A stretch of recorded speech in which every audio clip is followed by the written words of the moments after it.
Saya telah membaca satu kenyataan bertajuk menjawab kecelaruan Wika Siong oleh Angkatan Muda Keadilan Selangor. Saya percaya ini adalah respon PKR terhadap video saya sebelum ini yang telah mencecah 2.6 juta views dengan ratusan ribu likes di TikTok berkenaan dengan isi padu. Isu padu. Oh, tak betul juga. Isu isi padu. Itu saya celaru, mohon maaf ya. Biar saya singkatkan kenyataan ini dan memberi respon bagi pihak rakyat Malaysia satu demi satu. Mohon AMK membawa isu ini kepada bos-bos kalian ya. Sama-sama kita berkhidmat untuk rakyat dan negara. Pertama, AMK kata tiada sebuah pengkalan data utama yang merangkumi semua maklumat rakyat Malaysia. Jawapan saya, itulah maksud saya, jangan letakkan semua telur dalam satu bakul. JPN simpan data kad pengenalan, SPR simpan data alamat, LHDN simpan data pendapatan, bank simpan data simpanan wang, IKC simpan data status kebajikan. Kalau ada security breach pun, satu telur je yang pecah. Yang lain masih selamat. Ada faham?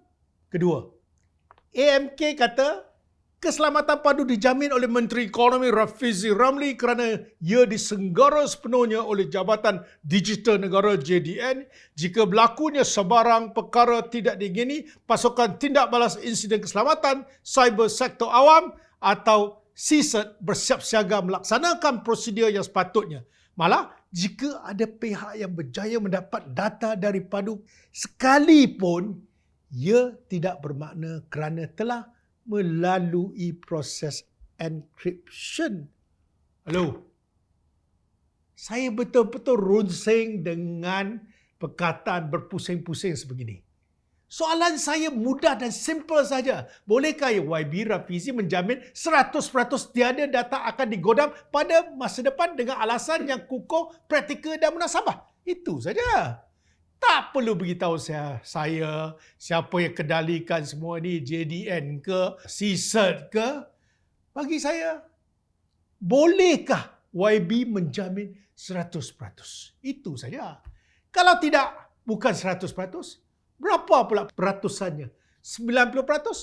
80%? Kalau YB Rafizi menjamin 100%, dua, dengan alasan yang kukuh, praktikal dan munasabah, dengar baik-baik 100%, maka saya Wika Siong akan membuat kenyataan sokong padu ini simple, very simple, yes or no saja. Sebab mengikut pakar cyber security LGMS, sistem yang diguna pakai oleh padu adalah outdated dan obsolete ataupun usang.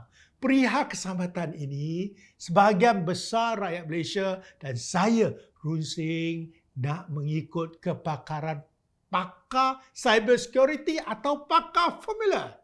Mohon AMK fahamkan kesangsian rakyat Malaysia ya. Ketiga, AMK kata wujud tuduhan Presiden MCA Wika Siong bahawa Rafizi tidak mengakui kesangsian rakyat Malaysia terhadap isu keselamatan dan kerahsiaan maklumat dalam padu.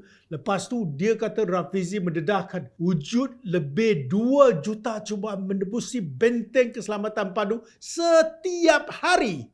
Bagaimanapun setakat ini semuanya gagal kerana ciri keselamatan sistem berkenaan mematuhi piawaian global termasuk bagi komponen keselamatan rangkaian. Jawapan saya, samalah seperti di atas, YB Rafizi boleh jamin 100% ke tidak? Kalau tidak, maka rakyat sangsilah. 2 juta cubaan, bayangkan dalam satu hari. 2 juta cubaan masa depan. Kalau berterusan, sekali saja berjaya, kita akan jadi susah. Boleh tak YB menjamin 100 bilion cubaan secara kumulatif dan kemudian masih lagi tak berjaya? Maksudnya, mereka ni tak akan berjaya selama-lamanya. Dan kalau Yang Berhormat boleh yakinkan saya dengan alasan dan yang memang kukuh dan praktikal, bagi tahu saya jawapan saya, yes or no.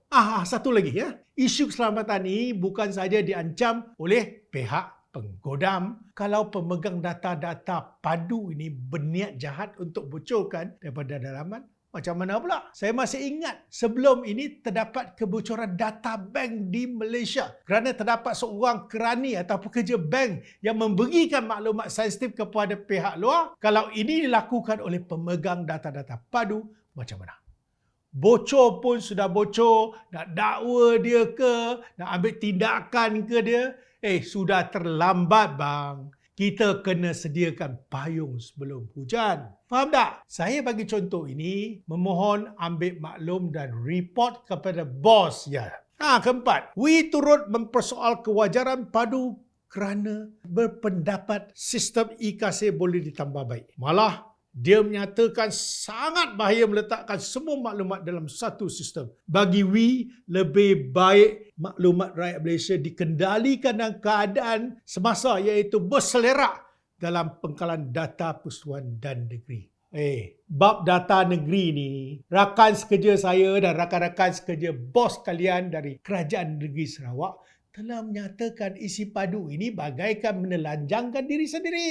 Bos kalian dah jawab ke segala kemuskilan? Saya tak dengar. Saya masih lagi menunggu jawapan. Macam inilah. Kalau setakat subsidi, bagi aja. Tak payah panjang lebar. Yang memerlukan BRIM atau dikenali sebagai sumbangan tunai ramah, rakyat akan memohon. Yang memerlukan voucher buku Satu Malaysia ataupun dikenali dengan satu nama pun saya tak ingat, cuma perlu tunjukkan kad belajar. Yang memerlukan pinjaman PTPTN yang bos kalian gagal untuk mansuhkan, saya mohonlah kepada pihak PTPTN.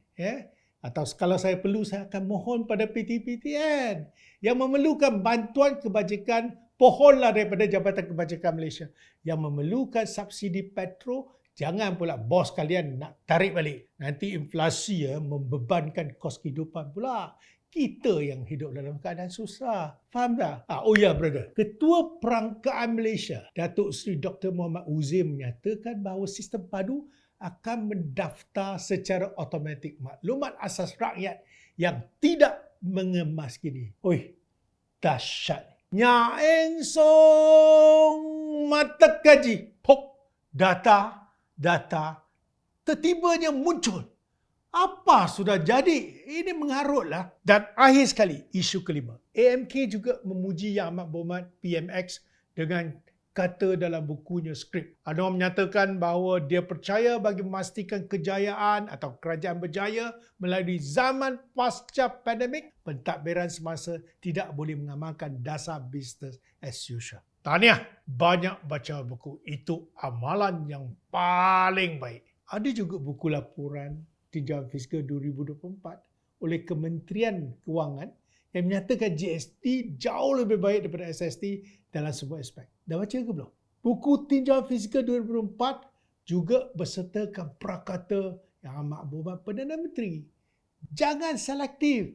Semua buku harus dibaca. Bukan saja harus, wajib. Bos kalian sebenarnya pernah cakap tidak tolak kemungkinan laksana semula GST. Sebenarnya mungkin mereka sudah baca. Kepada bos kalian, bro, janganlah minta budak-budak AMK ni untuk respon kepada rakyat dengan cara ini. Bro, tak perlulah buat video untuk sindir rakyat Malaysia. Kata penat ikut suka korang. Nak daftar, tak nak daftar pun pandai-pandai korang beraya. Jangan cakap macam tu. Kami rakyat ni nakkan yang terbaik untuk negara kita. Kalau gagal untuk meyakinkan rakyat Malaysia dengan formula-formula dulu, tak payah pun menyindir rakyat. Subsidi ke, bantuan ke, itu dari rakyat kepada rakyat. Sindiran macam ni tak baik tau, bro. Apa-apa pun, brother, mohon maaf zahir batin. Raya dulu, mari kita beraya. Lantak jangan, gertak pun jangan. Maaf dipinta, tadahkan tangan. Selamat Hari Raya.